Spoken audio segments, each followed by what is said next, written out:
வெற்றி வாழ்வு திருச்சபையினுடைய காலை ஆராதனைக்கு வந்திருக்கிற உங்கள் யாவரையும் நம்முடைய ஆண்டவரும் இரட்சகருமாகிய இயேசு கிறிஸ்துவின் நாமத்தினாலே வாழ்த்தி வரவேற்கிறேன். 1 யோவான் 4ஆம் அதிகாரம் 8ஆம் வசனத்திலிருந்து நான் வாசிக்கிறேன். 1 யோவான் 4ஆம் அதிகாரத்திலிருந்து வாசிக்க போகிறேன். 7ஆம் வசனத்திலிருந்து வாசிக்க போகிறேன். நம்ம ஒரு சில வாரங்களாக தேவனுடைய அன்பு என்பதை குறித்து நாம் போதனைகளை பார்த்து வருகிறோம். இன்றைக்கும் நாம் அதை தொடரப்போகிறோம். 1 யோவான் 4ஆம் அதிகாரம் 7ஆம் வசனத்திலிருந்து வாசிக்கிறேன். பிரியமானவர்களே, ஒருவரில் ஒருவர் அன்பா இருக்க கடவோம். யோவான் ஒரு மிகப்பெரிய ஒரு அப்போஸ்தலன். அதிக ஆண்டுகள் அவர் இயேசு கிறிஸ்துவோட உயிர்த்தெழுதலுக்கு பிற்பாடு அதிக ஆண்டுகள் வாழ்ந்தவர். கிட்டத்தட்ட கிபி 92லிருந்து 95க்குள்ள அவர் இந்த நிருபத்தை அவர் எழுதுகிறார். அப்படி எழுதும் பொழுது அவர் உலகம் முழுக்க இருக்கிற கிறிஸ்தவ மக்களுக்காக அவர் எழுதுகிறார். அப்படி எழுதும் பொழுது அவர் சொல்றாரு, பிரியமானவர்களே, நம் ஒருவரில் ஒருவர் அன்பா இருக்க கடவோம். இது ஒரு ஆப்ஷனா சொல்லலை. நம்மளால முடிஞ்சா அன்பா இருக்கலாம், அப்படி இல்லைன்னா இல்லை, அப்படி சொல்லலை. அன்பா இருக்க கடவோம் அப்படிங்கிறாரு. அப்புறம் சொல்றாரு, ஏனெனில் அன்பு தேவனால் உண்டாயிருக்கிறது. அன்புள்ள எவனும் தேவனால் பிறந்து அவரை அறிந்திருக்கிறான். பாருங்க, இந்த தேவ அன்பு என்று நான் சொல்லும் பொழுது இந்த உலக பிரகாரமான அன்பை குறித்து நான் சொல்லவில்லை. தேவனுடைய தெய்வீக அன்பை குறித்து நான் உங்களுக்கு சொல்லிக் கொடுத்து கொண்டிருக்கிறேன். இந்த அன்பு எல்லாருக்குள்ளும் கிடையாது. இது மறுபடியும் பிறந்தவர்களுக்குள்ள மட்டும்தான் இருக்குது. ரட்சிக்கப்பட்டவர்களுக்குள்ள மட்டும்தான் இருக்கிறது. இயேசு கிறிஸ்துவை ஆண்டவராக ரட்சகராக தங்களுடைய வாழ்க்கையில் ஏற்றுக்கொண்டவர்களுக்குள்ள மட்டும்தான் இந்த தெய்வீக அன்பு பரிசுத்த ஆவியானவர் மூலமாக ஊற்றப்பட்டிருக்கிறது. இது முதல்ல நாம விளங்கிக் கொள்ள வேண்டும். It is a different kind of love that we have received from God through the Holy Spirit. பரிசுத்த ஆவியானவர் மூலமாக தேவனிடத்திலிருந்து இந்த தெய்வீக அன்பு நம்முடைய இருதயங்களிலே ஊற்றப்பட்டிருக்கிறது. இப்போ உலக மக்களுக்கும் நமக்கும் ஒரு பெரிய ஒரு வித்தியாசம் என்னன்னா, நம்மளால எப்படிப்பட்ட ஒரு மனிதனையும் நாம அன்பு கூற முடியும். 8ஆம் வசனத்துல அவர் சொல்றாரு, அன்பு இல்லாதவன் தேவனை அறியான். தேவன் அன்பாகவே இருக்கிறார். அவர் அன்பாய் இருக்கிறார் தேவன். 9ஆம் வசனம், தம்முடைய ஒரே பேரான குமாரனாலே நாம் பிழைக்கும்படிக்கு தேவன் அவரை உலகத்திலே அனுப்பினதினால் தேவன் நம்மேல் வைத்த அன்பு வெளிப்பட்டது. பாருங்க, தேவன் நம்ம மேல அன்பா இருக்கிறாரா அப்படின்றது சந்தேகத்துக்கிடமின்றி அவர் நிரூபித்திருக்கிறார். அவர் நிரூபிச்சிருக்கிறார். நல்லா கவனிக்கணும். இந்த இடத்துல நான் என்ன செஞ்சேன், நான் என்ன செய்யல, கடவுளுக்காக நான் என்ன செஞ்சேன், நான் ஒழுங்கா பைபிளை படிச்சேனா, அப்ப அவர் என் மேல அன்பா இருக்கிறாரு. ஒரு நாளைக்கு நான் 40 அதிகாரம் படிச்சேன்னா என் மேல இன்னும் அன்பா இருக்கிறாரு. ஒரு நாளைக்கு ஒரு 5 அதிகாரம் தான் படிக்கிறாரு அப்படின்னா அவர் மேல கொஞ்சம் அன்பு செலுத்துறாரு அப்படின்லாம் கிடையாது. நான் ஒரு நாளைக்கு 2 மணி நேரம் ஜெபம் பண்ணேன்னா என் மேல ரொம்ப அன்பா இருக்கிறாரு. மற்றவங்க பிஸியா இருக்காங்க, அவங்களால ஜெபமே பண்ண முடியல, ஆனா மறுபடியும் பிறந்திருக்கிறாங்க, அவங்க மேல கொஞ்சமா அன்பு கூறுறாருன்னா இல்லவே இல்லை. தேவன் அன்பா இருக்கிறாரு. அவருடைய குமாரனாலே நாம பிழைக்கும்படிக்கு அவரை உலகத்தில் அனுப்பினால அன்பு உண்டாயிருக்கிறது. உலகத்தின் அனுப்பினால தேவன் நம்மேல் வைத்த அன்பு வெளிப்பட்டது. God has manifested his pure and everlasting love by sending Jesus into this world. இயேசுவை இந்த உலகத்தில் அனுப்பினதுனால கடவுள் நம்ம மேல எவ்வளவு பெரிய அன்பு வச்சுட்டு இருக்கிறாருன்றத அவர் நமக்கு காண்பித்து இருக்கிறார், வெளிப்படுத்தி இருக்கிறாரு. அன்பு உள்ள வச்சுக்கின்னு வெளிப்படுத்தாம இருந்தா என்ன பிரயோஜனம்? பாருங்க, ஒரு கணவன் மனைவி வீட்டுக்குள்ள இருக்காங்க. அப்படி கணவன் மனைவி வீட்டுக்குள்ள கணவனும் மனைவியுமா இருக்காங்க. இந்த கணவன் யோசிக்கிறாரு, நான் இவ என் மனைவி, நான் இவள இடத்துல அன்பு கூறுறேன், இதை என்ன சொல்லணும்னு அவசியம் இருக்கு, இதை என்ன வெளிப்படுத்தணும்னு என்ன இருக்கு? நிறைய பேர் அந்த மாதிரி இருக்காங்க பாருங்க. நான் இது என் மனைவி, நான் கல்யாணம் பண்ணின்னு வந்துருக்கிறேன், இவதான் என்னுடைய மனைவின்னு ஆயிடுச்சு, இவ்வளவு நான் நேசிச்சு தான் ஆகணுங்க, இதை போய் சொல்லணும்னு இன்னும் அவசியம் இருக்கு அப்படின்னு நிறைய பேர் நினைக்கிறாங்க. இது இன்னும் வெளிப்படுத்துறது என்ன இருக்கு? இல்ல, வெளிப்படுத்தணும். இயேசு வெளிப்படுத்தி இருக்கிறார், தேவன் வெளிப்படுத்தி இருக்கிறார். தம்முடைய ஒரே பேரான குமாரனாலே நாம பிழைக்கும்படிக்கு தேவன் அவரை அனுப்பினதுனாலே தேவன் நம்மேல் வைத்த அன்பு வெளிப்பட்டது. நாம தேவனிடத்தில் அன்பு கூர்ந்ததுனால அல்ல, நாம் அவர்கிட்ட ரொம்ப அன்பார்ந்து, ஆண்டவரே உண்மை எனக்கு ரொம்ப பிடிக்குது, நான் வந்துடுறேன், உங்களுடைய செட்டைகளின் கீழே நான் வந்துடுறேன், நான் டெய்லி பைபிள் வாசிக்கிறேன், டெய்லி ஜபம் பண்றேன், நான் சர்ச்சைக்கெல்லாம் ஒழுங்கா போறேன் அப்படின்னு தேவனிடத்தில் அன்பு கூர்ந்து நாம் அன்பு கூர்ந்ததுனால அல்ல, அவர் நம்மிடத்தில் அன்பு கூர்ந்து நம்முடைய பாவங்களை நிவர்த்தி செய்கிற கிருபாதார பலியாக தம்முடைய குமாரனை அனுப்பினதினாலே அன்பு உண்டாயிருக்கிறார். நாம் அவரிடத்தில் அன்பு கூர்ந்ததுனால அல்ல, அவர் எம்மால் அன்பு கூறுறது. நான் எதுவுமே பண்ணவே இல்லைங்க, நான் ஒண்ணுமே பண்ணல, நான் இன்னும் பிறக்கவே இல்லை, நன்மை தீமை எதுவும் செய்யவே இல்லை, நான் பலனற்றவனா இருந்தேன், அக்கிரமக்காரனா இருந்தேன், பாவியா இருந்தேன், தேவனுக்கு விரோதமான சத்துருவா இருந்தேன். அந்த மாதிரி நேரத்தில் கடவுள் எம்மால் அன்பு கூர்ந்து என்னுடைய பாவங்களை நிவர்த்தி செய்கிற கிருபாதார பலியாக இயேசுவை அனுப்பினார். என்ன மாதிரி ஒரு அன்புன்னு கொஞ்சம் யோசிச்சு பாருங்க. இந்த அன்புக்கு ஈடு இணையே கிடையாதுங்க. இந்த அன்பு எப்படிப்பட்ட அன்பு? அது அனாதி அன்பு, everlasting love. He has loved us with his everlasting love. அவருடைய அனாதி சிநேகத்தினால நம்மை நேசித்திருக்கிறார். நான் அன்பு கூர்ந்தனால அல்ல, அவர் என்னை நேசிக்கிறதுக்கு நான் ஒண்ணுமே பண்ணவே இல்லை. நான் அவருக்கு காணிக்க கொடுக்கல, நான் அவருக்கு தசம்பாங்க கொடுக்கல, நான் சர்ச்சுக்கு வரல, ஒண்ணுமே பண்ணல, நான் பிறக்கவே இல்லை. ஆனா அவர் எம்எல் அன்பு கூர்ந்திருக்கிறார். எம்எல் அன்பு கூர்ந்து தம்முடைய குமாரனை இந்த உலகத்துல அனுப்பி எம்எல் அவர் வச்சு இருக்கிற அன்பை வெளிப்படுத்தி என்னோட பாவங்களை எல்லாம் நிவர்த்தி செய்கிற கிருபாதார பலியாக அவரை ஒப்பு கொடுத்து எம்எல் அன்பு கூர்ந்திருக்கிறார். இப்ப கடவுள் இவ்வளவு அன்பு கூர்ந்திருக்கிறதுனால, எம்எல் அன்பா இருக்கிறதுனால 11ஆம் வசனம் சொல்லுது, பிரியமானவர்களே, தேவன் இவ்விதமாய் நம்மிடத்தில் அன்பு கூர்ந்திருக்க. எப்படின்னா, தம்முடைய குமாரனை அனுப்பி அவரை கல்வாரி சிலுவையிலே மரிக்கும்படி செய்து அந்த விதத்தில் அன்பு கூர்ந்திருக்க, நாமும் ஒருவரிடத்தில் ஒருவர் அன்பு கூற கடனாளிகளாய் இருக்கிறோம். கண்டிப்பா நாம அன்பு கூர்ந்துதான் ஆக வேண்டும். அப்ப இந்த 12ஆம் வசனம் சொல், தேவனை ஒருவனும் ஒரு காலம் ஒருபோதும் கண்டதில்லை. சுவிசேஷத்துல எழுதுறாரு, தேவனை ஒருவனும் ஒரு காலம் கண்டதில்லை, பிதாவின் மடியில் இருக்கிற ஒரே பேரானவரை அவரை நமக்கு வெளிப்படுத்தினார். இப்ப இங்க 12ஆம் வசனத்துல அவர் சொல்றாரு, கடவுளை யாருமே இந்த உலகத்துல பார்த்ததே கிடையாது. ஆனா இந்த ரட்சிக்கப்பட்ட சமுதாயம் இருக்கு இல்லையா, திருச்சபைக்குள்ள இருக்கிற சமுதாயம், இப்போ ரத்தத்தால் கழுவப்பட்ட நீங்களும் நானும், நம்ம ஒருத்தர் மேல ஒருத்தர் அன்பு செலுத்தும் பொழுது, இந்த கடவுளுடைய அன்பை நாம வெளிப்படுத்தி காண்பிக்கும் பொழுது, இந்த கடவுளுடைய அன்பை நாம் ஒருவரோடு ஒருவர் பகிர்ந்து கொள்ளும் பொழுது, இந்த உலகம் ரொம்ப ஆச்சரியமாக பார்க்கலாம். என்னன்னா, எப்படி இவங்களால இந்த மாதிரி வாழ முடியுது அப்படின்றத இந்த உலகம் காண முடியும். நாம் ஒருவரிடத்தில் ஒருவர் அன்பு கூர்ந்தால் தேவன் நமக்குள் நிலைத்திருக்கிறார், அவருடைய அன்பும் நமக்குள் பூர்ணப்படும். நம்ம அன்பு கூறும் பொழுது தேவன் நமக்குள்ள நிலைத்திருக்கிறார். அப்புறம் 15ஆம் வசனம் சொல்றது, இயேசுவானவர் தேவனுடைய குமாரன் என்று அறிக்கை பண்ணுகிறவன் எவனோ அவனில் தேவன் நிலைத்திருக்கிறார், அவனும் தேவனில் நிலைத்திருக்கிறான். நம்மளை பத்தி தான் சொல்லுது இந்த வசனம். இயேசுவானவர் தேவனுடைய குமாரன் என்று நாம் அறிக்கை பண்ணியிருக்கிறோம், நாம தேவனில் நிலைத்திருக்கிறோம், தேவன் நம்மில் நிலைத்திருக்கிறார்.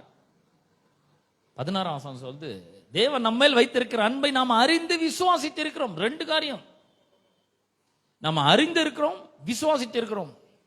இந்த ஒரு விஷயம் போதுங்க, கடவுள் எம்மால அன்பா இருக்கிறாருங்க, தேவன் எம்மால அன்பா இருக்கிறாரு, அந்த அன்பை வெளிப்படுத்தி இருக்கிறாரு, அந்த அன்பை பரிசுத்த ஆவியானவர் மூலமா என்னுடைய இருதயத்துல ஊட்டி இருக்கிறார். தேவன் எப்படிப்பட்ட அன்பை உடையவரா இருக்கிறாரோ அந்த அன்பை என்னுடைய இருதயத்துல ஊட்டி இருக்கிறார். இப்ப நான் இன்னொருத்தரை கண்டிப்பா நேசிக்கணும், என்னுடைய சக விசுவாசியை நான் நேசிக்கணும், அவனுடைய குறைச்சல்ல நான் அவனுக்கு உதவி செய்யணும், என்னோட அன்பை நான் வெளிப்படுத்தணும்.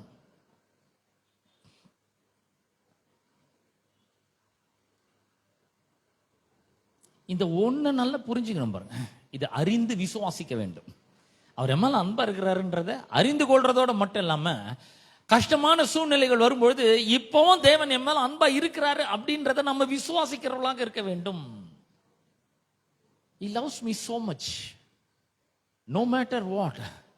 என்ன ஆனாலும் சரி, அவர் எம்மால அன்பா இருக்கிறாரு, அதை அறியணும், விசுவாசிக்கவும் செய்ய வேண்டும்.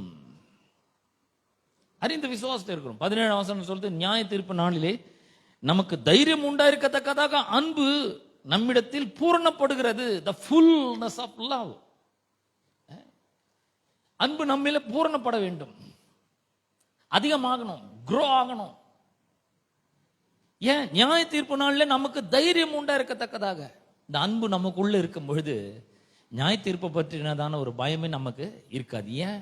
ஏன்னா கடவுள் அன்பா இருக்கிறாரு, அவர் நேசிக்கிறாரு, எம்மாலும் அன்பா இருக்கிறாரு, அதை அவர் வெளிப்படுத்தி இருக்கிறாரு, என் பாவத்தெல்லாம் நிவர்த்தி செஞ்சிருக்கிறாரு, எனக்காக அவர் தம்மையே ஒப்பு கொடுத்து இருக்கிறாரு. அதனால இது எனக்கு நல்லா தெரியுது, நான் விசுவாசிக்கிறேன். அதனால நான் நியாய தீர்ப்பு நாளில் தைரியமா போறேன். ஏன்னா கடவுள் எம்மாலும் அன்பா இருக்கிறாரு. தைரியம் உண்டாயிருக்கத்தக்கதாக அன்பு நம்மிலே கூறப்படுகிறது. ஏனென்றால் அவர் இருக்கிற பிரகாரமாகவே நாமும் இவ்வுலகத்தில் இருக்கிறோம். அவர் எப்படி இருக்கிறார்? அன்பா இருக்கிறார். அதே போல நாமும் இவ்வுலகத்தில் இருக்கிறோம். அன்பிலே பயம் இல்லை. அன்பு அதிகமாக அதிகமாக. எந்த அன்பு? கடவுள் எம்மால அன்பா இருக்கிறாரு, அதை நான் அறிந்திருக்கிறேன், அதை நான் விசுவாசித்து இருக்கிறேன். அவர் உயிரே கொடுக்கிற அளவுக்கு எம்மால அன்பா இருக்கிறார். என் பாவத்தெல்லாம் அவர் நிவர்த்தி செய்திருக்கிறார். நான் என்ன பண்ணாலும் சரி, என்ன பண்ணலனாலும் சரி, அவர் எம்மால அன்பா இருக்கிறார் என்பதை நான் அறிந்து விசுவாசிக்க ஆரம்பிச்சிட்டேன்னா, அன்பு உள்ள இருக்கும்போது எனக்கு பயம் கொஞ்சம் கூட இருக்காது. அன்பிலே பயம் இல்லை. பூரண அன்பு பயத்தை புறம்பே தள்ளும். உள்ள பயம், உள்ள அன்பு, உள்ள அதிகமாக அதிகமாக பயம் வெளியே போக ஆரம்பிக்கிறது. பயம் வேதனை உள்ளது. Fear is tormenting. பயம் வேதனை உள்ளது. பாருங்க, பயப்படுகிறவன் அன்பில் பூரணப்பட்டவன் அல்ல. அவர் முந்தி நம்மிடத்தில் அன்பு கூர்ந்தபடியால் நாமும் அவரிடத்தில் அன்பு கூறுகிறோம். ஸோ இந்த அன்பு ரொம்ப முக்கியமான ஒரு விஷயமா இருக்கிறது. இந்த அன்பு நம்முடைய இருதயத்தில் ஊற்றப்பட்டு இருக்கிறது. இப்போ நம்மால அன்பு கூற நிச்சயமாக முடியும், கண்டிப்பா முடியும். அப்ப நாமெல்லாம் ஒரே குடும்பத்தை சேர்ந்தவர்களாக இருக்கிறோம். ஒரே ரத்தத்தால் கழுவப்பட்டு இருக்கிறோம். இயேசுவினுடைய குடும்பத்திலே, அந்த பெரிய குடும்பத்திலே, தேவனுடைய குடும்பத்திலே அங்கத்தினர்களாக இருக்கிறோம். ஒருவேளை கருத்து வேறுபாடுகள் ஒருவேளை இருக்கலாம், ஆனா நம்மளால நிச்சயமா அன்பிலே நடக்க முடியும். அப்ப இந்த அவர் ஒரு புதிய கட்டளையை நான் உங்களுக்கு தரேன் அப்படின்றார். புது கட்டளை. இந்த புதிய கட்டளை என்ன அப்படின்னு சொல்லி நாம பார்க்கும்பொழுது, அவர் நம்ம ஒருவரில் ஒருவர் அன்பா இருக்க வேண்டும் என்கிற ஒரு கட்டளையை தான் அவர் என்ன பண்றார், நமக்கு அவர் தருகிறார். யோவான் சுவிசேஷத்துல நம்ம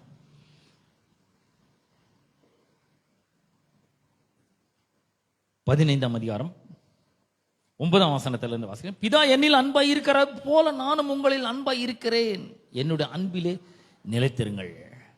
பிதா இயேசுவிலே அன்பா இருந்தார். உங்களுக்கு ஞாபகம் இருக்கா? அவர் ஞானஸ்நானம் பெற்று கரையேறின பொழுது வானத்திலிருந்து ஒரு சத்தம் உண்டாகுது. பிதாவானவர் சொல்றாரு, இவர் என்னுடைய நேசகுமாரன். நேசகுமாரன் இவர் என்னுடைய அன்பின் குமாரன், இவரில் பிரியமா இருக்கிறேன், இவர் மேல அன்பா இருக்கிறேன் அப்படிங்கிறாரு. இயேசு சொல்றாரு, பிதா என்னில் அன்பா இருந்தது போல நானும் உங்களில் அன்பா இருக்கிறேன், என்னோட அன்பிலே நிலைத்திருங்கள் அப்படின்றாரு. இப்ப கொஞ்சம் நல்லா யோசிச்சு பாருங்க. அந்த ஞானஸ்நானம் பெற்று கரையேறாரு. அதுக்கப்புறம் பிதா சொல்றாரு, நான் இவர்கிட்ட அன்பா இருக்கிறேன், இவர் என்னுடைய நேசகுமாரன், இவரில் பிரியமா இருக்கிறேன் அப்படின்லாம் சொல்றாரு. சொன்ன உடனே அவரு 40 நாள் சோதிக்கப்பட்டு பிசாசை ஜெயிக்கிற ஒரு பெரிய வல்லமையும் சக்தியும் உடையவராக அவர் வெளியே வருகிறதை நாம பார்க்கிறோம். அது மாத்திரமல்ல, உடனே அவர் பரலோக ராஜ்யத்தை குறித்து பிரசங்கம் பண்ண ஆரம்பிக்கிறார். உடனே வியாதியஸ்தரெல்லாம் சுஸ்தமாக்க ஆரம்பிக்கிறார். இதுவரைக்கும் இல்லை, ஆனா இப்போ ஒரு பெரிய ஒரு விசேஷித்த ஒரு பவர் அங்க அவர் அடைகிறதை நாம பார்க்கிறோம். ஏன்? பிதா அவரில் அன்பா இருக்கிறார். இவர் கேட்கிற எல்லாத்தையுமே அவர் தராரு. என்ன கேட்கிறாரு? சுகத்தை கேட்கிறாரு, உடனே சுகத்தை தராரு. பேதுருனுடைய மாமி ஜுரமா இருக்கிற பேதுருனுடைய வீட்டுல பிரவேசிக்கிறாரு. மாமி ஜுரமா இருக்கிறாரு. ஜுரமா இருக்கிறாங்க. உடனே அவர் போய் என்ன பண்றாரு, பிதா என் மேல அன்பா இருக்கிறாரு எனக்கு தெரியுங்க, நான் கேட்ட பிதா இல்லைன்னு சொல்லவே மாட்டாரு. இந்த அம்மாவுக்கு சுகம் வேணும் ஆண்டவரே அப்படின்னு சொல்லி என்ன பண்றாரு, அந்த அம்மா கையை பிடிச்சி தூக்குறாரு. உடனே ஜுரம் அவளை விட்டு நீங்கியது. உடனே இதெல்லாம் நடக்க ஆரம்பிக்கிறது. எவ்வளவு ஒரு அற்புத சுகத்தை பெற்று அவங்களுக்கு தர இருப்பாருங்க. ஏன்னா பிதா அவர் மேல ரொம்ப அன்பா இருக்கிறார். இப்ப நம்ம மேலேயும் அவர் அன்பா இருக்கிறார். பிதாவும் அன்பா இருக்கிறார், குமாரனும் நம்ம மேல அன்பாய் இருக்கிறார். யோவான் சுவிசேஷம் 14ஆம் அதிகாரம் 23ஆம் வசனத்தை வாசிக்கிறேன். யோவான் சுவிசேஷம் 14ஆம் அதிகாரம் 23ஆம் வசனம். இயேசு அவனுக்கு பிரதியுத்தரமாக, ஒருவன் என்னில் அன்பா இருந்தால் அவன் என் வசனத்தை கை கொள்வான். நல்லா கவனிக்கிறீங்களா? அன்பா இருக்கிறதுன்னு என்ன அர்த்தம்? வசனத்தை கை கொள்றது. வசனத்தை கை கொள்றதுன்னா வசனத்தை கேட்கறது, வசனத்தை வாசிக்கிறது, வசனத்துக்கு கீழ்ப்படுகிறது, இந்த வசனத்தை எடுத்து தங்களுடைய இருதயத்தை நிரப்புறது, இந்த வசனத்தினாலே தங்களுடைய மனதை புதுப்பிக்கிறது, இந்த வசனத்தை எடுத்து தங்களுடைய நாவில வைத்து பேசுறது. ஒருவன் எனில் அன்பா இருந்தால் இதான் செய்வான் அப்படின்றார். அவனில் என் பிதா அன்பா இருப்பார், நாங்கள் அவனிடத்தில் வந்து அவனோட வாசம் பண்ணுவோம். பாத்தீங்களா, எப்பவுமே நான் தனியா இருக்கிறதே இல்லை. இயேசு சொல்றார், நான் தனியா இருக்கவில்லை, நானும் பிதாவும் ஒன்றாய் இருக்கிறோம். எப்பவுமே அவர் சொல்றாரு பாருங்க. யோவான் சுவிசேஷம் 14ஆம் அதிகாரம் 18ஆம் வசனத்துல அவர் சொல்றார், நான் உங்களை திக்கற்றவர்களாக விடேன், உங்களிடத்தில் வருவேன் அப்படின்றார். இப்ப அவர் வந்திருக்கிறார். எப்படி? பரிசுத்த ஆவியானவர் மூலமாக, அந்த அன்பின் மூலமாக நமக்குள்ள இருக்கிறார். அவர் நம்மோட கூட இருக்கிறார், நம்மளை விட்டு விலகிறதே இல்லை, நம்மளை கைவிடுறதே இல்லை. அப்ப இந்த அன்பின் கட்டளை என்ன அப்படின்னா, யோவான் 15ஆம் அதிகாரம் 9ஆம் வசனத்துல சொல்லு, பிதா என்னில் அன்பா இருக்கிற போல நானும் உங்களில் அன்பா இருக்கிறேன், என்னோட அன்பிலே நிலைத்திருங்கள். நான் என் பிதாவின் கற்பனை கை கொண்டு அவருடைய அன்பிலே நிலைத்திருக்கிறது போல நீங்களும் என் கற்பனைகளை கை கொண்டிருந்தால் என்னுடைய அன்பிலே நிலைத்திருப்பீர்கள். என்னோட கற்பனைகளை கை கொண்டிருந்தால் என்ன? அந்த கற்பனை இங்கே இருக்கு பாருங்க.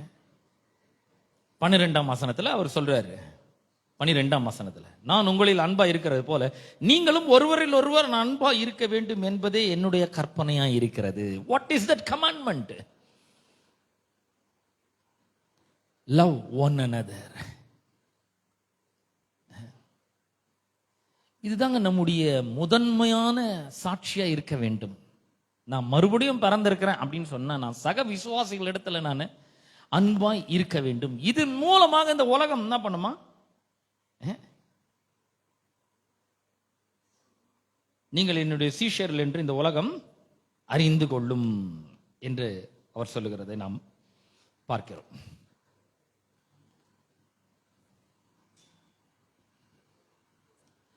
அப்ப இந்த அன்பு யாருக்குள்ள இருக்குது அப்படின்னா, இந்த அன்பு உள்ள வரணும்னா நாம மறுபடியும் பிறக்கிறவர்களாக பிறந்திருக்க வேண்டும்.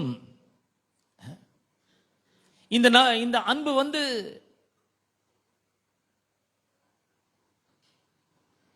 அனித்தியமான ஒரு அன்பு இல்ல, டெம்பரரி லவ் கிடையாது, நிரந்தரமான ஒரு அன்பாய் அது இருக்கிறது.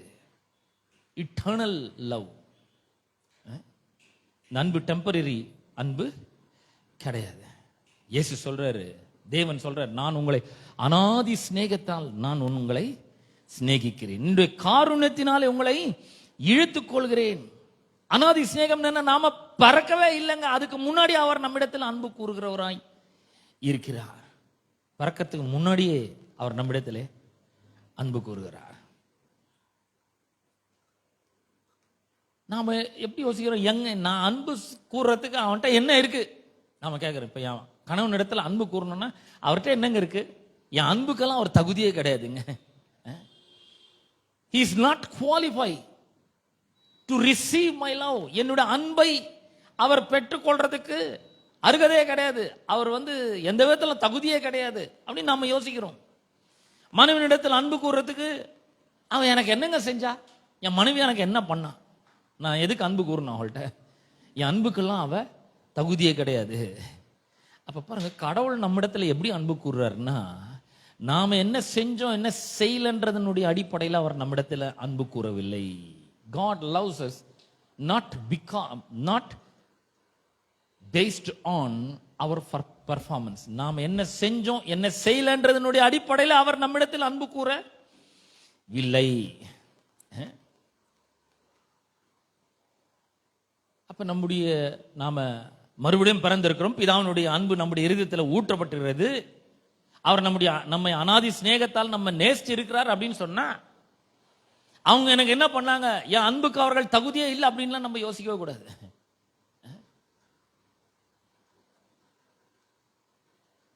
அவர் சொல்றாரு, உன் தகப்பனையும் உன் தாயும் என்ன பண்ணுவாயாக, கனம் பண்ணுவாயாக. தகப்பன் தான் honour your father and mother. அவங்க கிட்ட இருந்து எனக்கு என்ன கிடைச்சிச்சு, எனக்கு என்ன சேர்த்து வச்சாங்க சொல்லுங்க பார்க்கலாம். எங்க அப்பா அம்மாவும் நான் என்னத்துக்காக நேசிக்கணும்? என்ன படிக்க வச்சாங்களா? எனக்கு ஏதாவது பணம் கொடுத்தாங்களா? எனக்கு ஏதாவது உதவி செஞ்சிருக்காங்களா? என்ன நல்ல நிலைக்கு வர்றதுக்கு ஏதாவது பண்ணாங்களா? எதுக்கு நான் எங்க அப்பா அம்மாட்ட அன்பு கூறணும்? அப்படி யோசிக்க கூடாது. நான் அவங்க கிட்ட இருந்து எனக்கு என்ன கிடைக்கும்ன்றதை யோசிக்கவே கூடாது. அவர்களை நாம கனம் பண்ண வேண்டும் என்று இயேசு சொல்லியிருக்கிறார். எந்த விதத்தில்னா, நான் பிறக்கவே இல்லை, நான் எதுவுமே பண்ணவே இல்லை, ஆனா அதுக்கு முன்னாடியே என்னிடத்துல அன்பு கூர்ந்து எனக்காக என்னோட பாவங்களை எல்லாம் நிவர்த்தி பண்றதுக்கு அவருடைய குமாரனை இந்த உலகத்துக்கு அனுப்பி அவர் என் மேல வச்சிருந்த அன்பை வெளிப்படுத்தி என் பாவங்களை எல்லாம் நிவர்த்தி செய்கிற கிருபாதார பலியாக அவரை ஒப்பு கொடுத்து என் மேல அன்பு கூர்ந்ததுனால நானும் இதெல்லாம் பார்க்கவே கூடாது. எனக்கு என்ன கிடைக்கும், நான் அன்பு கூறுறேங்க, எனக்கு என்ன கிடைக்கும், அவங்க கிட்ட இருந்து நம்ம எதையும் எதிர்பார்க்கவே கூடாது. அவர் எப்ப அன்பு செலுத்திருக்கிறாரு? நாம் தேவனுக்கு சத்துருக்களாய் இருக்கையில். ரோமர்கள் நிருபம் 5ஆம் அதிகாரத்துல 6-8 வரைக்கும் உள்ள வசனங்கள்ல 10 வரைக்கும் உள்ள வசனங்கள்ல நாம வாசிக்கிறோம். நாம அவருக்கு சத்துருக்களாய் இருக்கும்பொழுது அவர் நம்மிடத்தில் அன்பு கூர்ந்து இருக்கிறார். அதே போல நாமும் அன்பு கூறும்பொழுது நாம பிதாவை போல அன்பு செலுத்துகிறோம், இயேசு கிறிஸ்துவை போல நாம அன்பு செலுத்துறோம். அவர் நம்ம அன்பு கூறுறதை நிறுத்தி கொள்ளவே இல்லை. அப்ப இந்த அன்பை பற்றி இன்னைக்கு ஒரு அருமையான காரியத்தை நாம கற்றுக்கொள்ள போறோம். 1 தெசலோனிக்கேயர் 1ஆம் அதிகாரத்துக்கு நாம் நம்முடைய வேதத்தை திருப்போம். 1 தெசலோனிக்கேயர் 1ஆம் அதிகாரம். தமிழ் வேதாமத்தில் 2ஆம் வசனம், இங்கிலீஷ் வேதாமம் வச்சிருந்தீங்களா அது 3ஆம் வசனத்தில் இருக்கு. 2ஆம் வசனத்தை வாசிக்கிறேன். தேவனுக்கு பிரியமான சகோதரரே, உங்கள் விசுவாசத்தின் கிரியையையும் உங்கள் அன்பின் பிரயாசத்தையும் நம்முடைய கர்த்தராகிய இயேசு கிறிஸ்துவின் மேலுள்ள உங்கள் நம்பிக்கையின் பொறுமையையும் நம்முடைய பிதாவாகிய தேவனுக்கு முன்பாக நாங்கள் இடைவிடாமல் நினைவு கூர்ந்து. இங்க நாம பார்க்கிறோம், விசுவாசத்தின் கிரியை, அன்பின் பிரயாசம், இது ரெண்டும் ஒண்ணா வருகிறத நாம பார்க்கிறோம். அன்பின் பிரயாசம் வேற சில மொழியாக்கங்களை நாம வாசிக்கும் பொழுது அன்பின் உழைப்பு அப்படி வருது.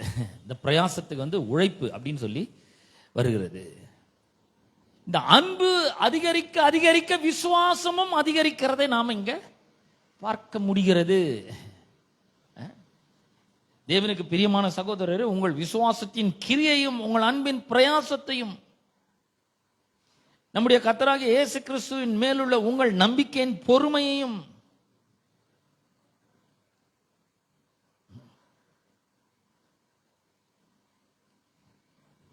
நம்முடைய பிதாவாகிய தேவனுக்கு முன்பாக நாங்கள் இடைவிடாமல் நினைவு கூர்ந்து. அவர் சொல்ற, we remember the labor of your love. உடைய அன்பின் பிரயாசத்தை நாங்கள் நினைவு கூறுகிறோம் அப்படிங்கிறார். அப்ப இந்த அன்பினுடைய இன்னொரு குணாதிசயம் என்ன அப்படின்னு சொல்லி பார்க்கும்போது 1 கொரிந்தியர் 13ஆம் அதிகாரத்துல நாம பார்க்கலாம். 1 கொரிந்தியர் 13ஆம் அதிகாரத்துல 1ஆம் வசனத்திலிருந்து வாசிக்கிறேன். நான் மனுஷர் பாஷைகளையும் தூதர் பாஷைகளையும் பேசினாலும் அன்பு எனக்கு இராவிட்டால் சத்தம் இடுகிற வெண்கலம் போலவும் ஓசையிடுகிற கைத்தாளம் போலவும் இருப்பேன். நல்லா சொல்லுங்க. இப்ப நான் மனுஷர் பாஷைகளை பேசுறேன், தூதர் பாஷைகளை பேசுகிறேன், ஆனா அன்பு எனக்கு இல்லை அப்படின்னு என்ன அர்த்தம்? இதெல்லாம் அன்பு இல்லாம இதெல்லாம் பண்ண முடியும். பல பாஷையில பேச முடியும், அந்நிய பாஷையில பேச முடியும், தூதர் பாஷையில பேச முடியும், ஆனா அன்பு இல்லைன்னா நான் சத்தம் இடுகிற வெண்கலம் போலவும் ஓசை இடுகிற கைத்தாளம் போலவும் இருப்பேன். நான் தீர்க்கதரிசன வரத்தை உடையவனா இருந்து சகல ரகசியங்களையும் சகல அறிவையும் அறிந்தாலும் மலைகளை பேர்க்கத்தக்க சகல விசுவாசம் உள்ளவனா இருந்தாலும் அன்பு எனக்கு இராவிட்டால் நான் ஒன்றுமில்லை. எனக்கு உண்டான யாவற்றையும் நான் அன்னதானம் பண்ணினாலும் என் சரீரத்தை சுட்டரிக்கப்படுவதற்கு கொடுத்தாலும் கொடுக்குறான், கொடுத்துட்டே இருக்கிறான். நம்ம இந்த மாதிரி ஸ்டோரிஸ்லாம் கூட நம்ம பார்க்குறோம் இல்லையா? ஒரு முறை ஒரு ராஜா வந்து அவருடைய தோட்டத்தில் உட்கார்ந்து கொண்டு இருந்தார். அப்படி உட்கார்ந்துட்டு இருக்கும்பொழுது ஒரு பறவை அம்பு அடிபட்டு அவருடைய மேலே வந்து விழுந்ததாம். பாருங்க, இந்த பறவையை அவர் காப்பாற்றணும், ஏன்னா அவருக்கு அன்பு ரொம்ப அதிகமாக இருக்குது. ஆனால் இந்த வேடனுக்கு அதுதான் இறை. என்ன பண்ணுறது? அவன் வரான், இந்த பறவை எனக்கு வேணும் அப்படின்னு சொல்லி.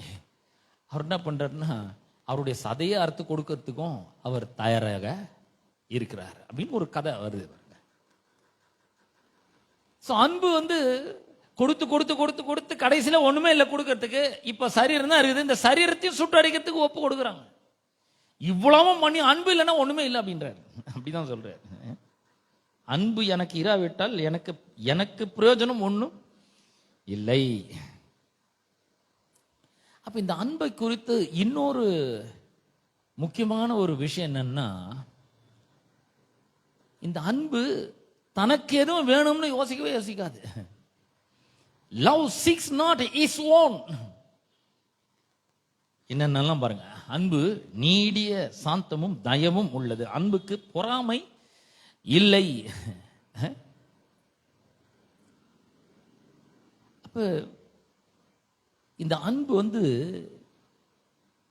அன்புக்கு ஒரு பெரிய குணாதிசயம் என்னன்னா, மற்றவங்க மேல இது அந்த அன்பை அது பாராட்டுகிறது. மற்றவங்க நல்லா இருக்கணும், மற்றவங்களுக்கு அது கிடைக்கணும், மற்றவங்களுக்கு சுகம் கிடைக்கணும், மற்றவங்களுக்கு வெற்றி கிடைக்கணும், மற்றவங்களுக்கு வாழ்வு கிடைக்கணும்.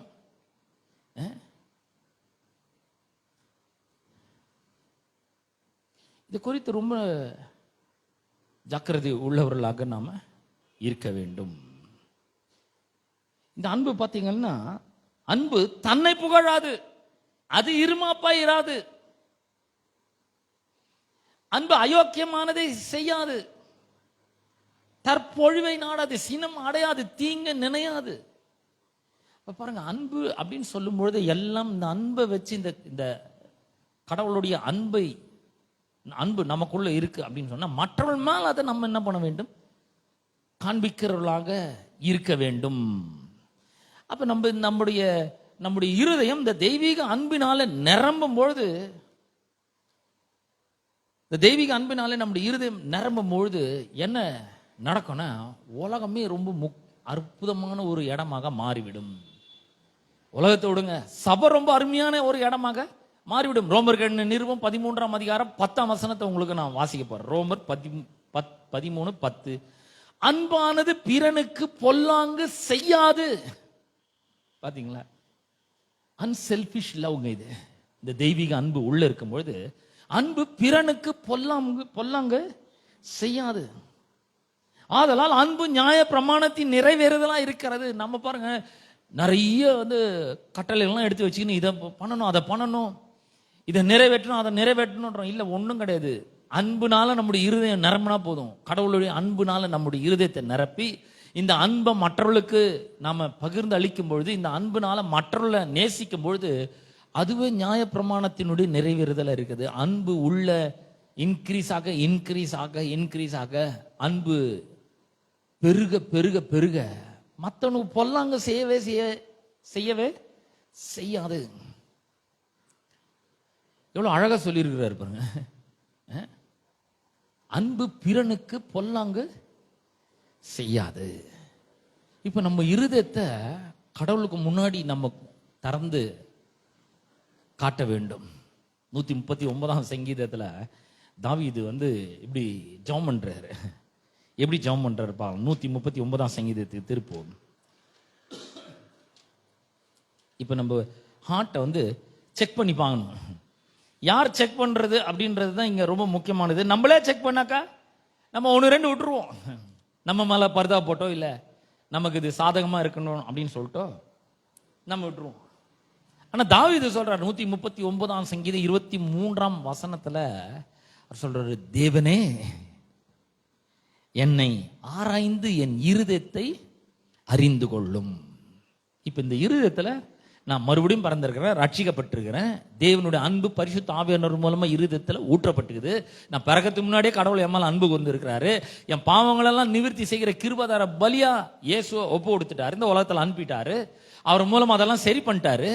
நான் பிறகிறதுக்கு முன்னாடியே அவர் எல்லாத்தையும் பண்ணி வச்சுக்கிறாரு. இவ்வளவு அன்பு கூர்ந்திருக்கிறாரு, அனாதி சிநேகத்தினால என் அன்பு கூர்ந்திருக்கிறாருனால கூர்ந்திருக்கிறதுனால நானும் என்ன பண்ணணும், மற்றவங்களிடத்துல அன்பாய் இருக்க வேண்டும். இப்ப நான் அன்பு கூறுறேன்னா, அந்த அன்பை மற்றவங்களுக்கு நான் காண்பிக்கிறேன்னா, ஒருவர் அன்பா இருக்க கடனாளிகளா இருக்கிறோம் சொல்லி நம்ம சக விசுவாசிகள் இடத்துல அன்பா இருக்கிறோமான்னு நம்ம இருதயத்தை செக் பண்ணணும். பாருங்க, செக் பண்ணாம விட்டுறவே கூடாது. செக் பண்ண எதையுமே பாருங்க, செக் பண்ணலாம் தப்பு நடக்கும் கண்டிப்பா.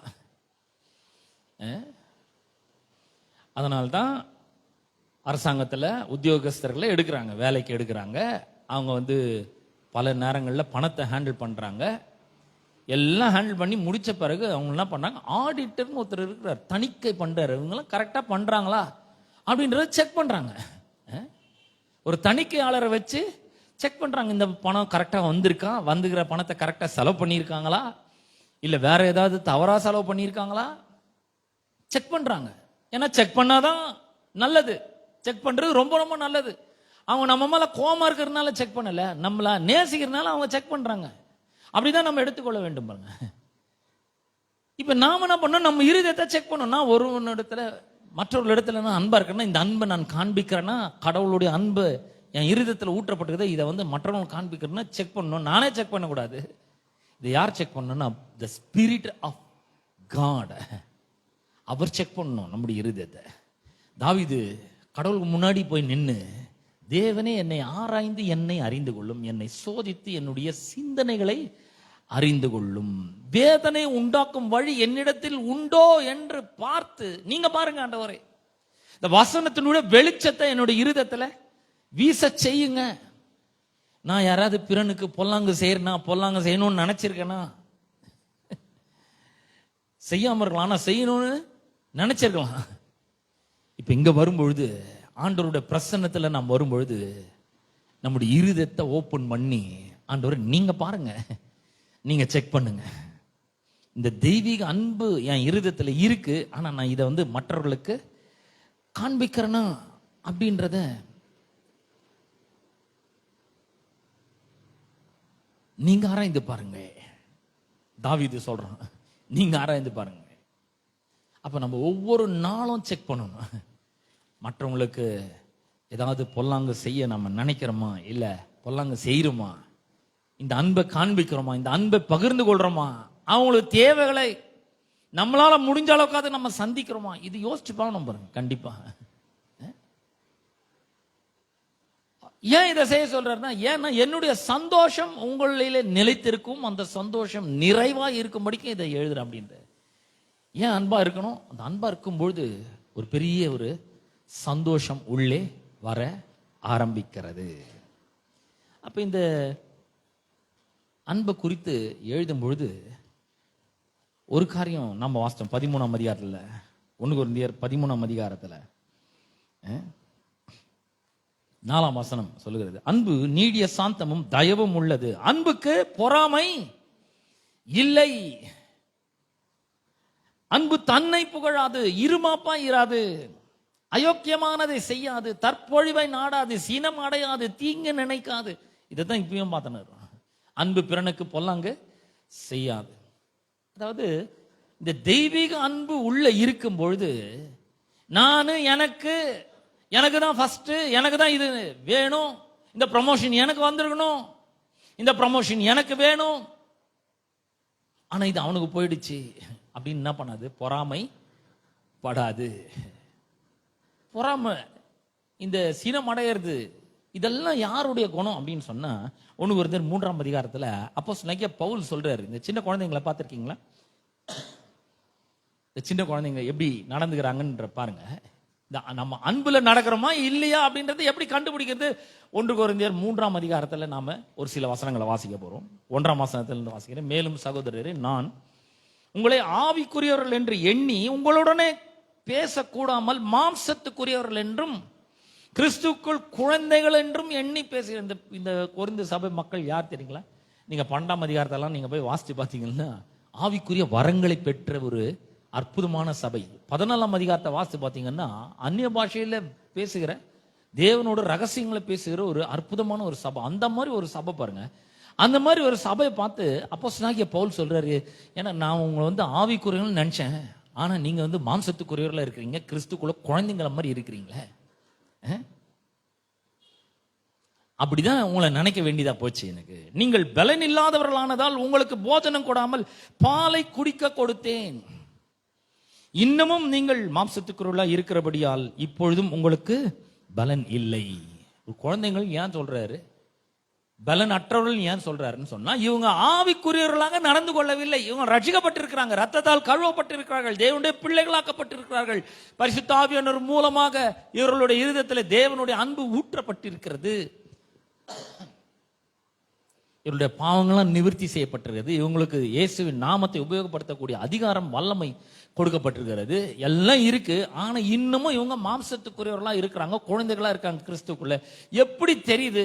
பலனற்றவர்களா இருக்கிறாங்க. ஏன்னா கொஞ்சம் ஏதாவது நல்ல ஃபுட்டை கொடுக்கலாம் அப்படின்னு சொல்லி பார்த்தாக்கா பவுல்னால இருந்து முடியல, இன்னும் பாலை குடிக்கிறவங்க மாதிரி இருக்கிறாங்க. எதை வச்சு அவர் அப்படி சொல்றாரு? எப்படி இவர் கண்டுபிடிக்கிறார் இவங்க எப்படி பலனற்றவர்களா இருக்கிறாங்க? எப்படி பவுல் கண்டுபிடிக்கிறார் இவங்க கிறிஸ்துக்குள்ள குழந்தைகள் என்று எப்படி கண்டுபிடிக்கிறாரு? இவங்க பாலுக்கு தான் இவங்க சரிப்பட்டு வருவாங்க, திடமான ஆகாரத்தை இவங்களுக்கு கொடுக்க முடியாது. எப்படி ஒரு முடிவுக்கு வராருன்னா 3ஆம் வசனம் சொல்லுகிறது, பொறாமையும் வாக்குவாதமும் பேதகங்களும் உங்களுக்குள் இருக்கிறபடியால் நீங்கள் மாம்சத்துக்குரியவர்களா இருந்து மனுஷ மார்க்கமாய் நடக்கிறீர்கள் அல்லவா. அவர் சொல்றாரு, உங்களுக்குள்ள பொறாமை இருக்குது, அப்புறம் வாக்குவாதம் இருக்கு, பேதகங்கள் இருக்கு,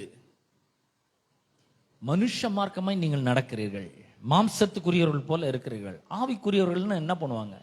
ஆவிக்குரியவர்கள்னா என்ன பண்ணுவாங்கன்னு சொன்னா, அவங்க யார் மேலேயும் ஒரு பொறாமைப்படவே மாட்டாங்க, அவங்க நீடிய பொறுமையும் சாந்தம் உள்ளவர்களா இருப்பாங்க, சினம் அடைய மாட்டாங்க, தீங்கு நினைக்க மாட்டாங்க, தங்களை தாங்களே புகழ்ந்து கொள்ள மாட்டாங்க.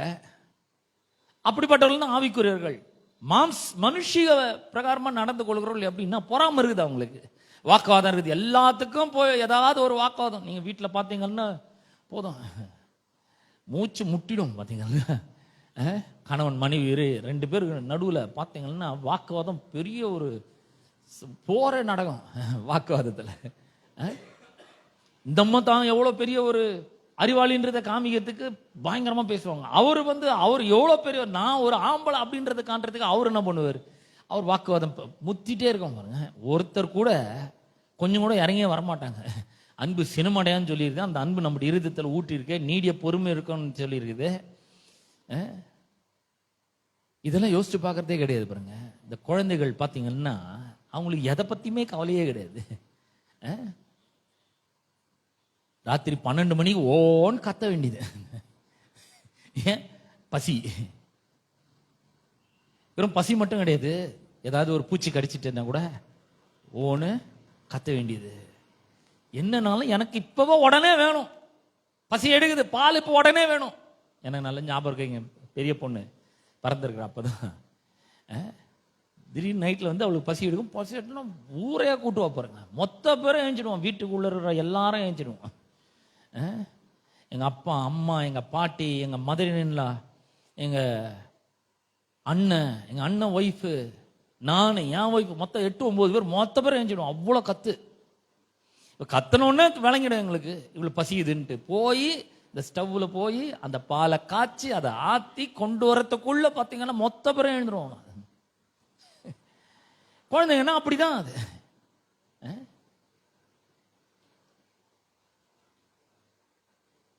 கொஞ்சம் காத்த வரல அப்படின்னா தூங்காதுங்க, அழ ஆரம்பிக்கும். கொஞ்சம் கூட வெறுக்கவே கூடாது. வேற 2 பசங்க தெரியும் பாருங்க, ஃபேன் ஆஃப் பண்ணோன்னு உடனே ஏஞ்சிடுவாங்க. எவ்வளோ தூக்கத்தினாலும் ஏஞ்சிடுவாங்க. ஏன்னா இந்த ஃபேன் காற்று மேலே பட்டுட்டே இருக்கணும், இல்லைன்னா உடனே ஏஞ்சிடுவாங்க. ஃபேனை ஸ்டாப் பண்ணோன்னா டக்குன்னு ஏஞ்சிடுவாங்க உடனே. குழந்தைகள்லாம் அப்படிதான் பாருங்க, எல்லாம் எனக்கு வேணும், காற்று எனக்கு வேணும், சாப்பாடு எனக்கு வேணும், இல்லைன்னா ஒரே அழ வேண்டியது பயங்கரமா.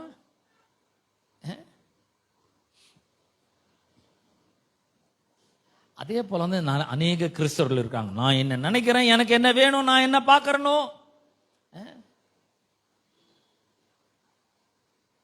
இதெல்லாம் எனக்கு வேணும், எனக்கு ஃபர்ஸ்ட்.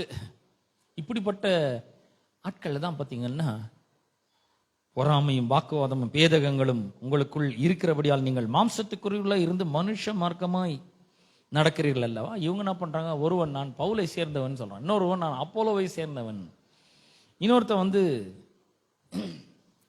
வேறொருவன் நான் அப்போலோவை சேர்ந்தவன் என்று சொல்லுகிறபடியால் நீங்கள் மாம்சத்துக்குரியவர்கள் அல்லவா. பவுல் யார், அப்போலோ யார், கர்த்தர் அவனவனுக்கு அருள் அளித்தபடியே நீங்கள் விசுவாசிக்கிறதற்கு ஏதுவா இருந்த ஊழியக்காரர் தானே. பாருங்க, இந்த மாதிரி அங்க ஒரு பெரிய ஒரு எனக்கு வேணுங்க முதல்ல அப்படின்ற மாதிரி இந்த குழந்தைகள்.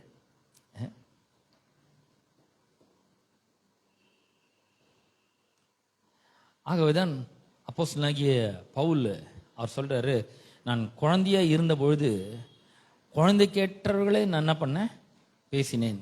1 கொரிந்தியர் 13ஆம் அதிகாரம் 11ஆம் வசனம்.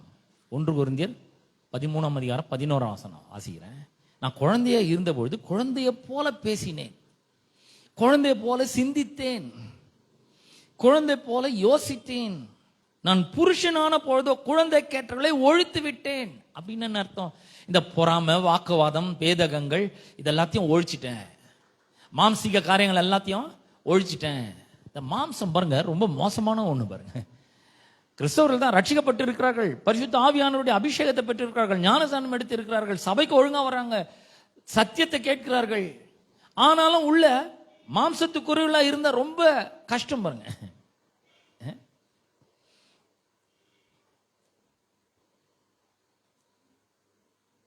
நிறைய கிறிஸ்தவர்கள் மாம்சத்தின்படி நடக்கிறவர்களாய் இருக்கிறார்கள்.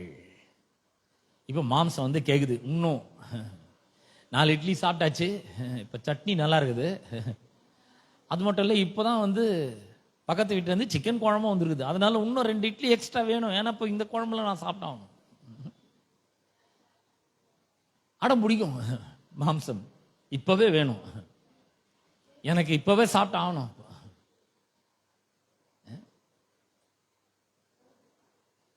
அப்ப இந்த பவுல் சொல்றாரு, இந்த அன்பை பத்தி எல்லாம் எழுதிட்டு தான் அவரு கடைசியில அவர் சொல்றாரு 11ஆம் வசனத்துல, நான் குழந்தையா இருந்த பொழுது குழந்தைய போல பேசினேன், குழந்தைய போல சிந்தித்தேன், குழந்தைய போல யோசித்தேன். ஆனா நான் பெரியவன் ஆன பொழுதோ குழந்தைக்கேற்றவைகளை ஒழித்து விட்டேன். இப்ப நாமளும் என்ன பண்ணணும், குழந்தைக்கேற்றவைகளை என்ன பண்ணணும், ஒழிக்கணும். இந்த குழந்தை மாதிரி பிஹேவ் பண்றத முதல்ல என்ன பண்ணணும், ஒழிச்சு கட்டணும். குழந்தைங்க என்ன பண்ண, முதல் பிஹேவியர் என்னன்னா அடம் முடியும், எனக்கு இதுதான் வேணும்.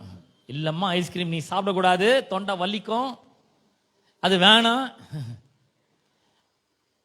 நீ சிக்காயிடும் சொன்னா இல்ல, எனக்கு வாங்கி கொடுத்தாதான் உண்டு, எனக்கு வேணவே வேணும்.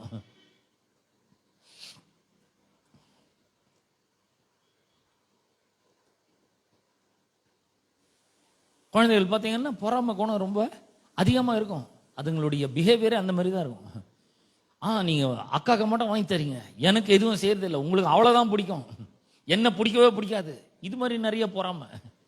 அவங்கள நல்லா பாக்குறீங்க, என்ன நல்லா பார்க்கறது கிடையாது, எனக்கு எதுவும் வாங்கி கொடுக்கறது கிடையாது. இது வந்து வேதாமம் முழுக்க இதெல்லாம் நடந்து வந்திருக்கிறது பாருங்க. எல்லா இடத்துலையுமே இதை வந்து நாம பார்க்கிறோம். குறிப்பா இந்த மோசே வந்து இஸ்ரவேல் ஜனங்களை வழிநடத்தி கொண்டு வரார். அப்படி வழிநடத்தி கொண்டு வரும்பொழுது இந்த கர்த்தர் சொல்றாரு, நீங்க வந்து உங்களை பரிசுத்தம் பண்ணி கொள்ளுங்கள், நான் வந்து அற்புதத்தை செய்யறேன் அப்படின்னு சொல்லி இது பண்ணும்பொழுது எண்ணாமம் 11ஆம் அதிகாரத்துல 25ஆம் வசனத்துல இருந்து வாசிக்கிறேன். எண்ணாமம் 11ஆம் அதிகாரம் 25. கர்த்தர் மேகத்தில் இறங்கி அவனோட பேசி அவன் மேல் இருந்த ஆவியை மூப்பராகி அந்த 70 பேர் மேலும் வைத்தார்.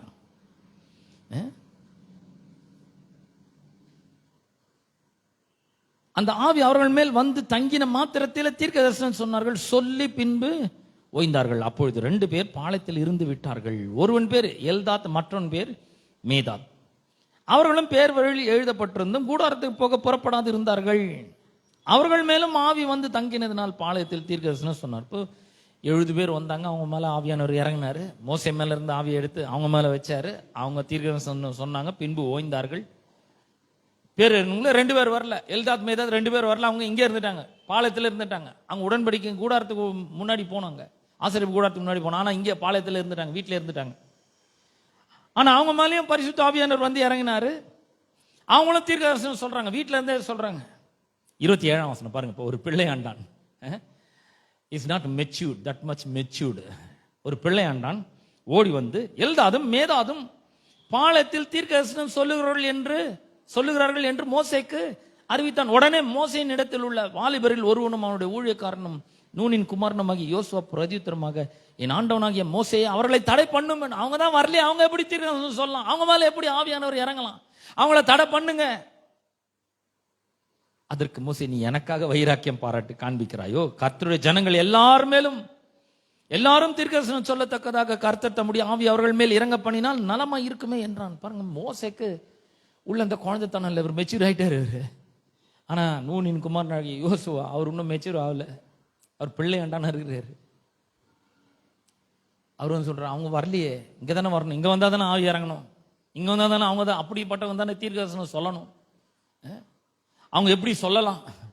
அவங்கள தடை பண்ணுங்க.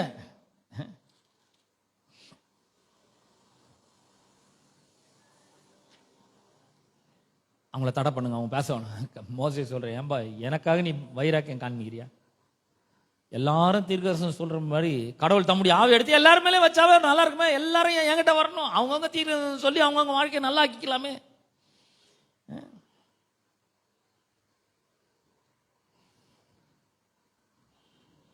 அதே போலதான் சாமுவேல் புஸ்தகத்துல கூட நாம பார்க்கிறோம்.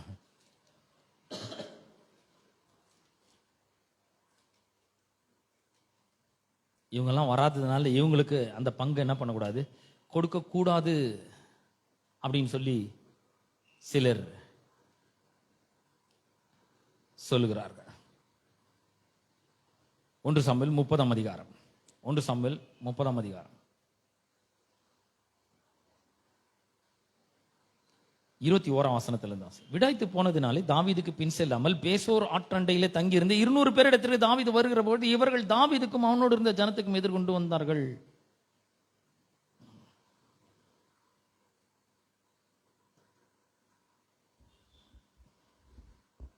தாவீது அந்த ஜனத்தினிடத்தில் சேர்ந்து அவர்கள் சுக செய்தியை விசாரித்தான். அப்பொழுது தாவீதோடு நடந்து வந்த மனுஷரில் பொல்லாதவர்களும் பேலியாளின் மக்களுமான எல்லாரும், அவர்கள் எங்களோட வராதபடியால் நாங்கள் திருப்பி கொண்ட கொள்ளை உடைமைகளில் அவர்களுக்கு ஒன்றும் கொடுப்பதில்லை. அவர்களில் ஒவ்வொருவனும் தன் மனைவியும் தன் பிள்ளைகளையுமே அழைத்து கொண்டு போகட்டும் என்றார்கள். அதற்கு தாவீது, என்னுடைய சகோதரரே, கர்த்தர் நமக்கு தந்ததை நீங்கள் இப்படி செய்ய வேண்டாம். பாத்தீங்களா, கர்த்தர் தந்தார், இவங்க தான் போய் சண்டை போட்டு எல்லாத்தையும் திருப்பி கொண்டு வராங்க. 18-19 வசனங்கள் நீங்க வாசிக்கும் போது தெரியும். அமலேக்கியர் பிடித்து கொண்டு போன எல்லாத்தையும் தாவீது விடுவித்தான், எல்லாத்தையும் திருப்பி கொண்டு வந்தான் தாவீது. ஆனா தாவீது சொல்லும்போது, கர்த்தர் நமக்கு தந்ததை நீங்கள் இப்படி செய்ய வேண்டாம். நான் சொல்றேன், எல்லாமே நம்ம கிட்ட இருக்கிற எல்லாமே கர்த்தர் தந்தது தாங்க. நம்ம கிட்ட இருக்கிற பணம் கர்த்தர் தந்தது, நம்ம கிட்ட இருக்கிற காரு கர்த்தர் தந்தது, நம்ம கிட்ட இருக்கிற வீடு கர்த்தர் தந்தது, நம்முடைய நற்பெயர் கர்த்தர் தந்தது. நாம இன்னைக்கு நல்லா இருக்கிறோம், நமக்கு சுகத்தை கொடுத்துருக்கிறாரு, கர்த்தர் கொடுத்துருக்கிறாரு. கர்த்தர் தாங்க எல்லாமே கொடுத்துருக்கிறாரு.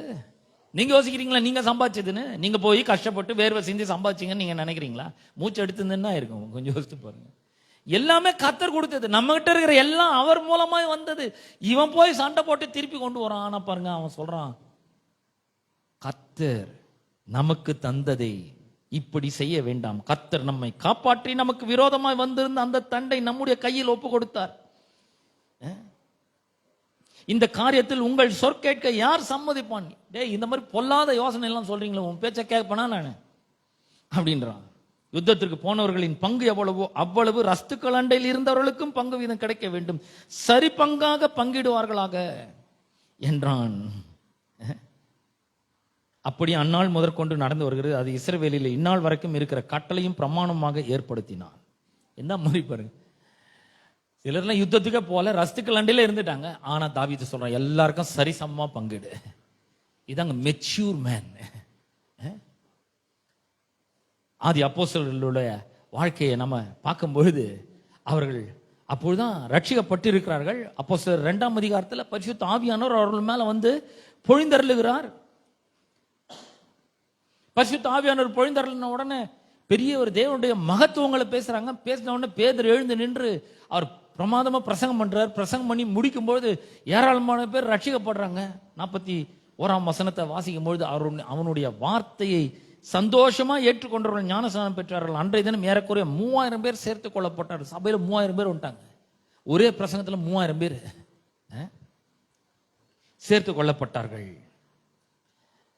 42 அப்போஸ்தலர் 2:42 அவர்கள் அப்போஸ்தலருடைய உபதேசத்திலும் அந்யோன்யத்திலும் அப்பம் பிட்களிலும் ஜெபம் பண்ணிலும் உறுதியாய் தரித்திருந்தார்கள். பாருங்க, ஒரு ஆள் கூட வந்து வீட்டுல இல்ல, எல்லாம் வராங்க, உறுதியா இருக்காங்க.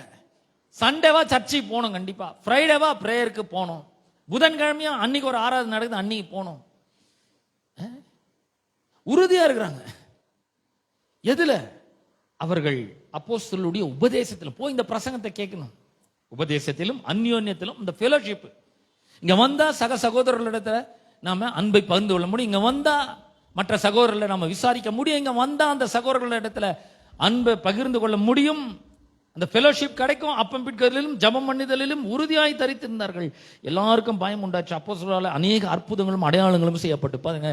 இந்த ஒரு ஃபெலோஷிப்பு, இந்த மாதிரி ஒரு பிரசங்கம் இப்படிலாம் நடக்கும்பொழுது அற்புதங்கள் நடக்க ஆரம்பிக்கிறது. ஏராளமான அற்புதங்கள் நடக்க ஆரம்பிக்கிறது சபையில. எல்லாத்துக்கும் மேல விசுவாசிகள் எல்லாரும் ஒருமித்து சகலத்தையும் பொதுவாய் வைத்து அனுபவித்தார்கள். எல்லாரும் என்ன மாதிரி ஒரு எழுப்புதல் பாருங்க. இருதயம் ஒரு பெரிய எழுப்புதல் அடையுது. சபை விசுவாசிகள் மொத்தம் இப்பதான் 3000 பேர் ரட்சிக்கப்பட்டாங்க. 3000 பேர் ரட்சிக்கப்பட்ட உடனே அவர்கள் வந்து பிரசங்கம் கேட்கிறாங்க, ஜெபம் பண்றாங்க. எப்பெல்லாம் இந்த அப்போஸ்தலர் கூடுகிறார்களோ அப்பெல்லாம் அந்த ஃபெலோஷிப்ல வந்து பங்கடைகிறார்கள். ஒரு பெரிய ஒரு ஞான எழுப்புதல் உள்ள ஒரு பெரிய எழுப்புதல் உண்டாகுது. எப்ப சபை திறக்கமோன்னு காத்துட்டு இருக்காங்க, எப்ப பிரசங்கம் பண்ணுவாங்களோன்னு காத்துட்டு இருக்காங்க. ஒன்ன கூட மிஸ் பண்ண மாட்டேங்கிறாங்க. வந்து கம்யூனியன் எடுக்கிறாங்க, ஜெபம் பண்றாங்க, பிரசங்கத்தை கேட்கிறாங்க. இப்படியே பண்ணிட்டே இருக்கும்போது திடீர்னு பாத்தீங்கன்னா விசுவாசிகள் எல்லாரும் ஒருமித்து இருந்து எல்லாருக்குள்ள ஒரே மனம் வந்துச்சு. சகலத்தையும் பொதுவாய் வைத்து அனுபவித்தார்கள். 45ஆம் வசனம், புரட்சிகரமான ஒரு மாற்றம் அங்கு ஏற்படுது. காணி ஆட்சிகளையும் ஆஸ்திகளையும் விற்று ஒவ்வொருவனுக்கும் தேவையானதற்கு தக்கதாக அவைகளில் எல்லாருக்கும் பகிர்ந்து கொடுத்தார்கள். பாருங்க, இங்க ஒரு பெரிய அற்புதம் நடக்குது.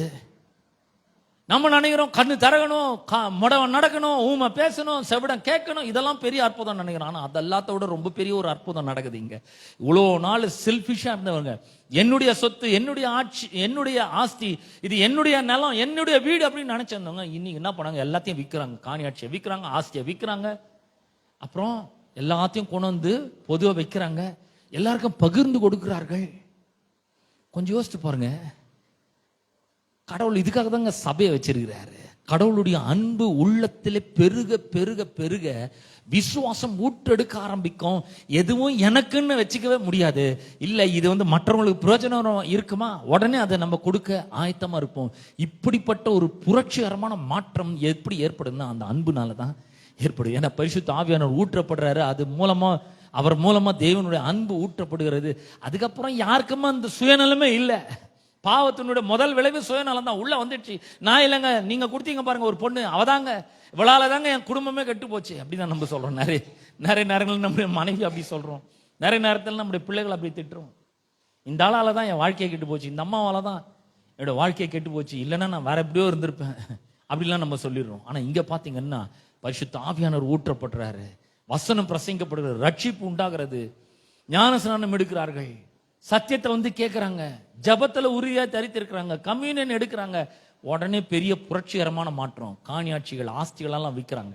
வித்து ஒவ்வொருவருக்கும் தேவையானதற்கு தக்கதாக எல்லாருக்கும் பகிர்ந்து கொடுத்தார்கள். எப்படி இதெல்லாம் முடியும்? இப்ப வெளியிருந்து பார்க்குற உலக பிரகாரமான ஜனங்களுக்கு எப்படி இருந்திருக்கும்னு கொஞ்சம் யோசித்து பாருங்க. இந்த சபையை பார்க்குறாங்க, அவங்களுக்கு ரொம்ப டிஃப்ரெண்டா தெரியுது.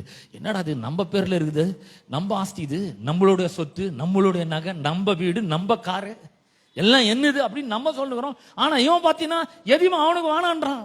எல்லாத்தையும் விற்கிறான், கொண்டாந்து அப்போஸ்தலருடைய பாதத்தில் வைக்கிறாங்க, எல்லாருக்கும் பகிர்ந்து கொடுக்குறாங்க. எல்லாரும் ஒரே மனம் உள்ளவர்களா இருக்கிறாங்க. ஒருத்தனுக்கும் ஒரு குறைச்சலும் இல்லை சபையில். எப்படி இருக்கும்னு பாருங்க. இந்த மாதிரி இந்த சபை மாதிரி உலகம் முழுக்க மாறிச்சுன்னா எப்படி இருக்கும்னு கொஞ்சம் யோசித்து பாருங்க. பிரியமானவர்களே, தேவனுடைய அன்பு இப்படிப்பட்ட அற்புதங்களை நம்முடைய வாழ்க்கையில, நம்முடைய இருதயங்களிலே செய்ய முடியும். ஆகவே இந்த அன்பு பெருகணும். அன்பு பெருக பெருக தான் விசுவாசம் அதிகமா பெருகும். எனக்கு கர்த்தர் இருக்காருங்க, அவர் என்ன நேசிக்கிறார். நான் கொடுத்தேன்னா அவர் பல மடங்கு திருப்பி தர்றாரு. லட்சியப்படாத எப்படி யோசிப்போம், போச்சுன்னா அவ்வளவுதாங்க, இது கையை விட்டு போச்சுன்னா நாளைக்கு நான் என்ன பண்ணுவோம் அப்படி யோசிப்பான். விசுவாசி என்ன பண்றான், இது போச்சுன்னா கர்த்தர் உடனே பெரிய அற்புதத்தை செய்யறாரு. அவருடைய ராஜ்யத்துல நான் விதைச்சிருக்கேன், நான் வெறுங்கையா போகவே மாட்டேன், எனக்கு திரும்ப ஏராளமா வரும். ஒரு சின்ன பையன்ட்டு இருந்து 5 அப்பம் 2 மீன் கொடுத்தாங்க, 5000 பேர் போஷிச்ச பிற்பாடு 12 கூட நிறைய எடுத்தாங்க. இன்னொரு இடத்துல 4 கூட நிறைய எடுத்தாங்க. என் தேவன் எப்பொழுதுமே குறைச்சல் உள்ள தேவன் அல்ல, அவர் என்னோட விசுவாசத்தை கனம் பண்ணுகிறவர். எனக்கு அன்பு இருக்கு, நான் என்ன பண்றேன், பகிர்ந்து கொடுக்கிறேன். நான் சொல்றேன், சபையில முதல்ல இப்படிப்பட்ட காரியங்கள் நடக்கணும்னு ஆண்டவர் விரும்புறாரு. அது மேல அவர் பிரியமா இருக்கிறாரு. அப்படிப்பட்ட ஒரு அன்பை நாம இங்க காண்பிக்கணும் நம்முடைய சபையில. ஒருவேளை சின்ன சபையா இருக்கலாம், ஆனா ஒருத்தர் மேல ஒருத்தர் நம்ம அன்பு பாராட்டும் பொழுது, அன்பை பகிர்ந்து கொடுக்கும் பொழுது, அவர்களுடைய தேவைகளை அறிந்து நம்மளால முடிஞ்சது என்னமோ அதை நம்ம செய்யும் பொழுது அவர்கள் கடவுளுடைய அன்பை ருசிப்பார்கள். பாருங்க, கடவுளுடைய அன்பை ருசிப்பார்கள். அப்படி அவங்க ருசிக்கும் பொழுது நமக்கு எவ்வளோ பெரிய ஒரு சந்தோஷம் உண்டாகும்ன்றது சொல்லவே முடியாது. அவ்வளோ பெரிய ஒரு சந்தோஷம் உண்டாகும். எப்படின்னா, கடவுளுக்குள்ளே எப்படிப்பட்ட ஒரு சந்தோஷம் வந்ததோ அதே போன்ற சந்தோஷம் நமக்குள்ள இருக்கும். அதைத்தான் அவர் சொல்றார், நீங்கள் ஒருவர் அன்பா இருக்க வேண்டும் என்ற கட்டளையை நான் உங்களுக்கு தரேன். ஏன் அன்பா இருக்கணும்? உங்களுடைய சந்தோஷம் நிறைவா இருக்கணும், அந்த சந்தோஷம் நிலைத்து இருக்கணும். அதுக்காக தான் நீங்க அன்பா இருக்கணும். பிரியமானவர்களே, வருகிற நாட்களில் இந்த அன்பு உள்ள பெருகட்டும். அன்பு பெருக பெருக விசுவாசம் பெருக ஆரம்பிக்கும். அதெல்லாம் பெருக பெருக நம்ம சுயநலம் அற்றவர்களாக மாறிவிடுவோம். எல்லாம் எந்து அப்படின்னு சொல்லவே மாட்டோம். தேவை இருக்கா, இந்தாங்க சந்தோஷமா கொடுக்குறேன், ஆண்டவர் உங்களை நேசிக்கிறாரு, ஆண்டவர் எனக்குள்ள இருக்கிறாரு, அவர் அன்பு எனக்குள்ள இருக்குது, இந்த அன்பை காண்பிக்க விரும்புகிறேன், தைரியமா கொடுக்குறேன். இந்த கொடுத்தா எனக்கு இல்லாம போயிடும், நல்ல கொடுத்தா பல மடங்கு கர்த்தர் எனக்கு திரும்ப தருவாருன்றது விசுவாசத்தோட நான் உங்களுக்கு தரேன். கர்த்தர் எனக்கு தருவாருங்க. அதனால தான் ஆபிரகாமுடைய ஆசீர்வாதத்தை பாங்க, உன்னை ஆசீர்வதிக்கிறவங்கள நான் ஆசீர்வதிக்கிறேன். அப்படிப்பட்ட அன்பை நாம் இங்க முதல்ல வீட்லையும் சபையிலையும் நாம பகிர்ந்து கொள்ளுகிறவர்களாக இருக்க வேண்டும். ஆமென். அப்படி நீங்கள் அன்பை காண்பிக்கும் பொழுது மற்றவர்களும் சந்தோஷப்படுவார்கள், உங்களுக்குள்ளும் பிதாவினுடைய சந்தோஷம் வரும், அது நிலைத்திருக்கும், நிறைவாயிருக்கும். இந்த அன்பில் நீங்கள் பெருக கடவீர்கள் என்று நான் உங்களை ஆசீர்வதிக்கிறேன். நாம் யாரும் எழுந்திருப்போம். கர்த்தர் உங்களை ஆசீர்வதிப்பார்.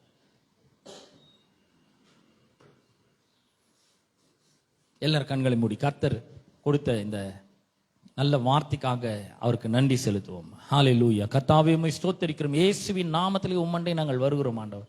தகப்பனே, இந்த அற்புதமான நாளுக்காக உமக்கு ஸ்தோத்திரம். இயேசுவின் நாமத்தினால் தெய்வீக அன்பை குறித்து நாங்கள் பார்த்தோம். இந்த அன்பு ஆண்டவரே அநாதி சிநேகமா இருக்கிறதுக்காக ஸ்தோத்திரம். இந்த அன்பு எங்கள் கொடுக்கிற அன்பா இருக்கிறதுக்காக உமக்கு ஸ்தோத்திரம் ஆண்டவரே. சுயநலமற்ற அன்பா இருக்கிறதுக்காக உமக்கு ஸ்தோத்திரம். அன்பு நீடிய சாந்தமும் மிகுந்த கிருபையும் உள்ளதா இருக்கிறதுக்காக உமக்கு ஸ்தோத்திரம் ஆண்டவரே.